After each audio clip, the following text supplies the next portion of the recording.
அனைவருக்கும் வணக்கம். தமிழ்நாடு ஊரக வளர்ச்சித்துறை அலுவலர் சங்கம் மாநில மைய முடிவின்படி தமிழகம் முழுவதும் கடந்த பிப்ரவரி 10 முதல் 3வது நாளாக இன்று மிக எழுச்சியோடு வேலைநிறுத்த போராட்டம் நடைபெற்று வருகிறது. இந்த போராட்டத்தில் 10,000க்கும் அதிகமான வளர்ச்சித்துறை ஊழியர்கள் இந்த காலவரையற்ற வேலைநிறுத்த போராட்டத்தில் மிக எழுச்சியோடு பங்கு பெற்று வருகின்றனர். அரசு ஊரக உள்ளாட்சி தேர்தலை மிக விரைவாக நடத்தி முடிக்க வேண்டும். ஏனென்றால் உள்ளாட்சி பிரதிநிதிகள் இல்லாத நிலையில் அலுவலர்கள் மிக சிரமமான நிலையில் பணிகளை மேற்கொண்டு வருகின்றனர். எனவே அரசு இதனை கருத்தில் கொண்டு சட்டப்பேரவை தேர்தலோடு இந்த ஊரக உள்ளாட்சி தேர்தலை நடத்த வேண்டும் என்று கேட்டுக்கொள்கிறோம்.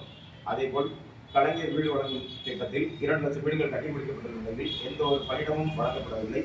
எனவே இந்த ஆண்டு கூடுதலாக 1 லட்சம் வீடுகள் கட்ட உத்தரவு பிறப்பிக்கப்பட்ட நிலையில் அதற்கான பணியிடங்களை வழங்க வேண்டும்.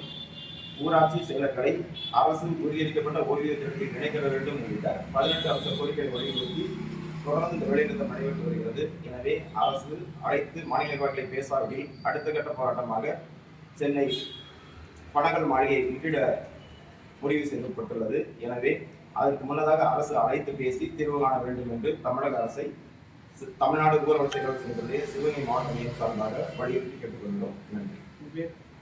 மாவட்ட தலைவர் ரோஹித் ஜோசப் பிரகாஷ், தமிழ்நாடு ஊரக வளர்ச்சித்துறை அலுவலர் சங்கம், சிவகங்கை மாவட்டம்.